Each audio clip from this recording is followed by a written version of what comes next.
questions. Thank you. Again, I appreciate all of you. This group are not the policy makers. We understand that. You're the ones that are actually carrying the policy out. And so we appreciate the help of knowing what's actually happening on the ground, what's the process on this. The concern that I have, as well as a lot of other folks have, is if I take the previous 12 years, both terms of the Obama administration, all 4 years of the Trump administration, the number of people that illegally crossed the border during that previous 12 years equals the number of people that have illegally crossed the border in less than 3 years under the Biden administration. So when people feel this is structurally different, it's structurally different. There's something that's really changing that's happening on the policy, that's happening in movement of people. Now, this is not me laying blame on all of you. We're trying to figure out the now what. How do we actually figure out the process and what actually happens from here? I do know there's some folks from DHS that are probably watching and monitoring this. Thank you very much for doing that, by the way, and for the engagement and for all of you actually being here. But I would bring up a couple of things just to the DHS folks that are actually tracking all this hearing as well. We've made some very specific requests of them of numbers in the past to be able to turn those over. We're yet to get those in a timely manner. Senator Sinema and I have made a request for special interest alien briefing to be able to get details on that. We've yet to be able to get that briefing. Senator Murphy and I have asked for additional information about the notice to appear delegation of authority that we've asked about. We've yet to be able to get that. And we've asked for a specific briefing on circumvention of lawful pathways to just spend more time with that because that's entirely new as a process. We've yet to get that. So again, none of you are responsible for that, but I do want to be able to put out, this has been an ongoing frustration that we've literally seen as many people cross in less than 3 years than we have in 12. Yet when we ask questions about process that are, how is this working? What's happening? How do we get numbers? We're not getting those. So that's why I'm really grateful that all of you are here to be able to walk through some of the process and what's actually happening at this point. I do want to skip to one of the questions that we have for Senator Sinema and I, and that is on the special interest aliens. For individuals that are crossing the border right now, and it's by the thousands from Mauritania, what criminal history, background information, data do we have on those individuals from Mauritania coming into the country? Do we have any background information on those individuals? Do we have a cooperative agreement with Mauritania to be able to get background criminal information? Do we have any of that data? I don't know of any. I'm asking y'all if y'all know of any. I'm seeing the same expression I have. Y'all don't. Do you know of any criminal history that we're getting on these individuals from Mauritania? No. No, I don't know of any either on that. Currently this year so far, just through earlier this year, we've had 10,000 individuals that have come from Mauritania. The vast majority of those, my understanding is, are released somewhere in the country, and we don't know hardly anything about those individuals. We also have a pretty dramatic increase, about 63% increase of Syrians that are coming in the country. We've had almost 15,000 people from China that have come across the border that understand we don't have a criminal history exchange with China. With Pakistan, we have 1,000 folks. We have over 2,000 folks from Somalia that have come. These special interest aliens, we're trying to figure out the details on them, and as far as we can tell, they're being processed and released in the country, awaiting a hearing in the future, and we don't have a day-to-day supervision of those individuals. Is that accurate or not accurate? Mr. Bible. It's accurate that we're not tracking them on a day-to-day basis, not the totality of them. Some are probably on alternatives to detention where we have more tracking on them. So for those individuals that are on alternatives to detention, how long are they on the alternatives to detention program? Is that months, days? Is that all the way up until their hearing? How long are we tracking those individuals? Well, we escalate and de-escalate depending on several factors, criminality, compliance with the ATD program, and other factors. Our average length of stay on alternatives to detention is approximately 547 days. Okay. Is that 547 days until their hearing time, or what is that trigger at that point? It depends on again the compliance rate and community ties. What we can de-escalate them off the alternatives to detention program if those conditions are met. But we can also scale it up if they are not complying with the conditions of the release. It's our understanding the vast majority of individuals that are on alternatives to detention, it's 3 or 4 months or less that they're on an alternatives to detention program. Is that accurate or not accurate? You're saying it's a year and a half, basically, that they're on. I mean, we did have an increase of individuals put on alternatives to detention as they were leaving the southwest border until they reached their destination city where they were de-enrolled, but where they actually checked in, and we were starting to monitor it on the non-detained docket. Right. Well, the last numbers that we had in that came in from DHS was tracking about 130 days. That people were on an alternative to detention, and after that they're not. And they're significantly longer than that before their actually hearing date. If they're doing an asylum request, it's our understanding that if they're requesting, for instance, New York, the next open dates are somewhere in 2033 for that hearing time. So we've got a pretty big gap of individuals that have claimed credible fear, have gone through the initial screening, have an alternative to detention for, let's say, a year and a half for the max on that. Most likely more like 130 days was the last numbers that we had. And then the next 8 years, if they're awaiting that hearing time in New York. It's shorter in other areas, but in New York and Florida and multiple areas, it could be 7, 8, 9, 10 years before they get to the hearing. Is that accurate or not accurate? Right now, we are scheduled out approximately 10 years, at least in New York City. However, we are working on technological solutions to where a non-citizen can update their address on our website, request a mail-out NTA, which will allow us to spread out the workload throughout the country and throughout our workforce, where we won't have to just rely on check-ins directly into the New York City office, which doesn't have a physical plan to handle that volume. What I'd like to do is I'm going to come back for a second round of questions here in a little bit once everybody's gone through, and I want to walk through the process. And what I want to talk through is the difference between an individual at a port of entry that has a CBP-1 app time scheduled, somebody that doesn't have that, somebody that comes between ports of entry, what actually happens to them in the process, and then once they actually leave the border and they're released from the country, what's actually occurring at that point. I want to be able to walk through that process, and so we can get the differences for that individual because there's pretty serious concerns. It wasn't that long ago I was at the border, and I was at one of the times the gathering, the muster for Border Patrol, and in the muster they were going through standard things, and one of the Border Patrol agents asked the question of leadership at that point, just at this muster, hey, last night or 2 nights ago, we picked up 3 guys from Nicaragua in camo, in their 20s, looked like they were military. What happened to them? And the response was, they were cut loose. We don't have them anymore. And so that kind of dialogue that's happening makes a lot of questions happen in the whole process to try to figure out. But we're trying to figure out how decisions are made when there's 3 guys in camo, clearly military or military age, and trying to figure out what happens next to them. Obviously, it's a case-by-case basis, but everybody's trying to figure out what that actually looks like from there. Senator Blumenthal, you're next for questions. Thanks a lot. Senator, thank you all for being here, and thank you all for your service. Chief Bill Miller and Executive Director Davies, I was very interested in your testimony about fentanyl and Operation Blue Lotus, which seems to have been successful in increasing fairly drastically the interdiction of fentanyl at the border. As I read the numbers here, the rate of interdiction is roughly double or more, with 4,781 pounds of fentanyl in just 2 months, as compared to the 14,700 pounds in fiscal year 2022. And you talk here about NIA technology, about the sharing and collaboration on information,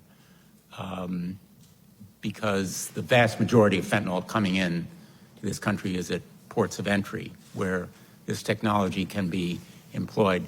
Could you talk a little bit about the potentials for greater use of technology, information sharing? And I know you're in the middle of Operation Artemis right now. In relation to that operation, how these new forms of interdiction can be potentially important. Yeah, thank you for the question, Senator. And so you're right. Operation Blue Lotus, from our perspective, was a huge success in terms of increasing the amount of interdiction of fentanyl that we saw over just a short period of time. I think to your point about non-intrusive inspection technology, we know that we're scanning, or I think somewhere around 90% of the interdictions we receive from a narcotics perspective come from non-intrusive inspection scans of a small percentage of the vehicles that are actually crossing our border. We don't have the existing infrastructure to scan much higher rates. We're appreciative that we have received funding from Congress. We're working on a plan to actually deploy more of our both large-scale and small-scale non-intrusive inspection technologies throughout the southwest border to focus on that. But as you pointed out, also Operation Artemis now is kind of the next level of the fentanyl fight for us, and really focusing on not just the interdiction of fentanyl itself, but the precursor chemicals, the pill presses, working with our international partners on sharing that information and addressing the criminal organizations that are working far beyond our borders to start the transshipment and movement of fentanyl into the United States. How good is the information sharing with other law enforcement? With other law enforcement in the United States, I think is very, very good.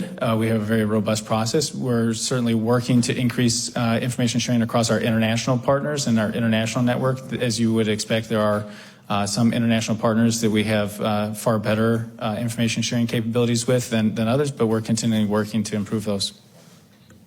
Who are the good and who are the bad? I'd rather not divulge that here. That's okay. I understand fully. Mr. Davidson, how important is counsel, that is some kind of legal advice, in the interviews that are conducted for the credible fear interviews that are conducted? It provides due process, Senator, and for the credible fear process, it's just not an attorney. The statute 203.30 allows for a non-citizen to choose anyone that person wants to consult with, be an attorney or a religious person or anything. But maybe I wasn't clear in my question. In your experience, and I open this question to others as well, a person arriving at the border claiming a credible fear may not speak English, may have no idea what this credible fear thing is. The interview, the standard, no experience with any sort of objective, impartial justice system before. How important is an advocate in explaining the process to that individual asylum seeker and in implementing the standard to elicit the important facts? It's reasonably important, Senator. I mean, but the caveat to that is certainly that my colleagues at CBP and ICE also have an orientation process where they orient an individual seeking asylum to the credible fear interview itself through Form M44. I think an attorney can help supplement that too as well, and certainly that if an individual wants to seek counsel, then we provide access to counsel, ensure that individual has counsel, and if he so desires, and so it's an integral part of the process.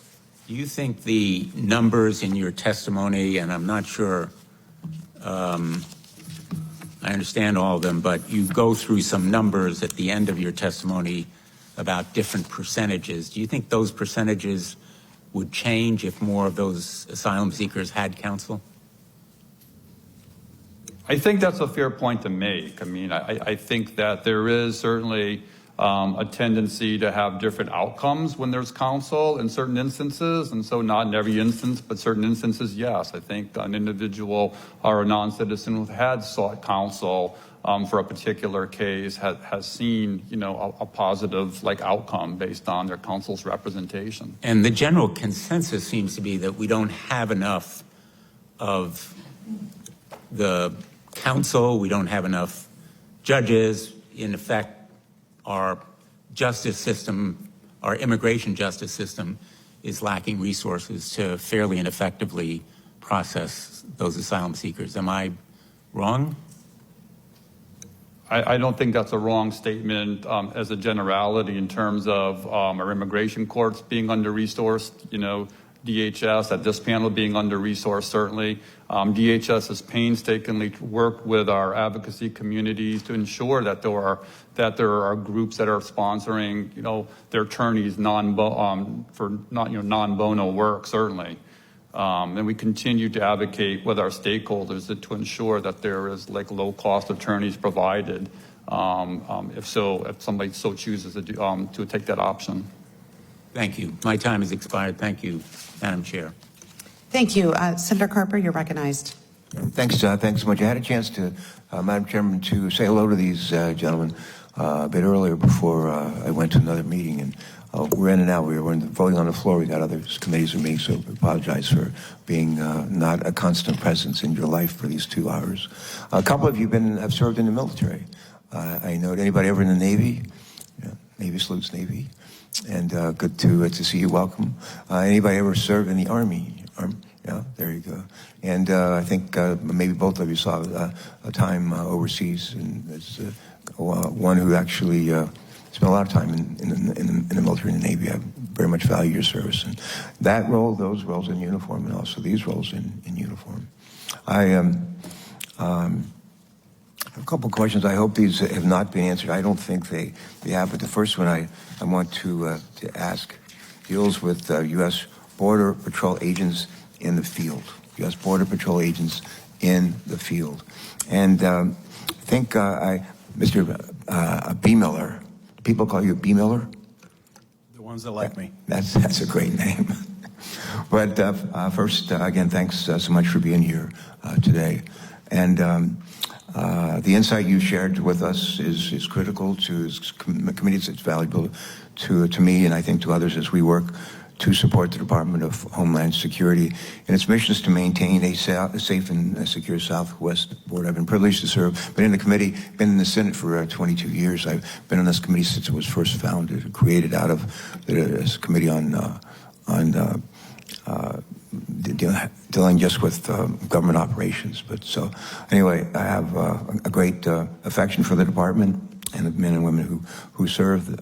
And I think it was about 2 years ago, in 2021, the Department of Homeland Security announced a new position with U.S. Customs, within U.S. Customs and Border Protection, and that is the Border Patrol Processing Coordinators. Border Patrol Processing Coordinators. I don't know if this has already been discussed, but it has forgive me, but I want to drill down on it again, if we could.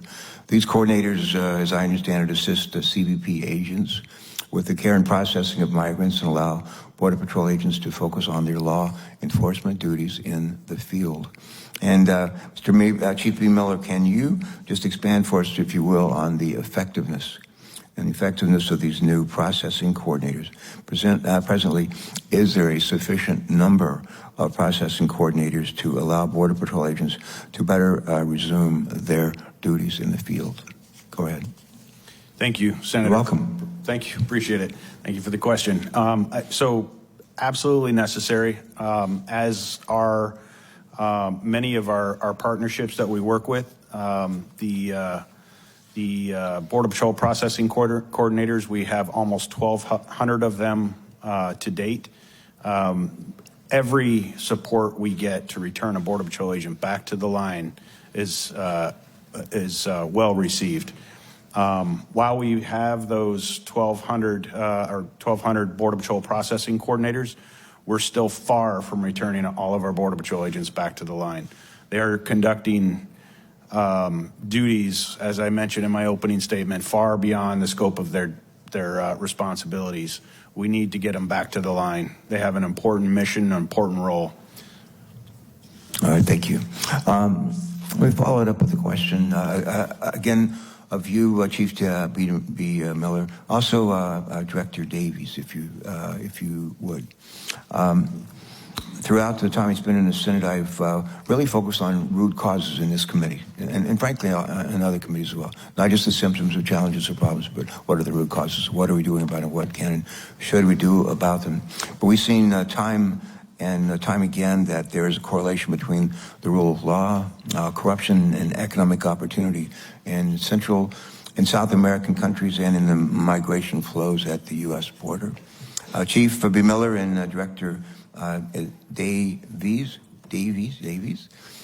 given the migration flow in recent years and the number of migrants crossing at different ports of entry along the border, can both of you briefly speak as to how your components respond to these changes? And next, how do you strategically manage resources to ensure that efficiency and efficacy are maintained at various ports of entry? Chief, would you go first, and then Director Davies? Yes, thank you again for the question. We work with our foreign operation branch and our intelligence branch and with Department of Homeland Security policy to coordinate with our strategic international partners and monitor the flow through the Western Hemisphere and around the world. This information gives us the opportunity to, as I mentioned, leverage our resources and deploy them to the optimal locations where we predict the traffic would be coming between the ports of entry. So it's an extremely important partnership, and it's just beneficial for our mission. Director Davies, please. Yeah, very similar to Chief B. Miller. We coordinate with our international partners within the Office of Field Operations. We actually have several programs, not just in the Western Hemisphere, but across the globe, with our Immigration Advisory Program, our Joint Security Program, and our Police Liaison Program that are focused on working with our international partners to identify flows, reasons, and to come up with solutions that can be implemented to limit the ability for people to move through other countries, solely for the purpose of exploiting laws while maintaining the ability for people who are seeking protection to be able to come to the United States lawfully to do so. Third and last question, if I could. In your testimony, Chief B. Miller, I'm not picking on you, Chief, and Director Davies, but you both highlight the importance of coordination and collaboration within DHS and other federal partners.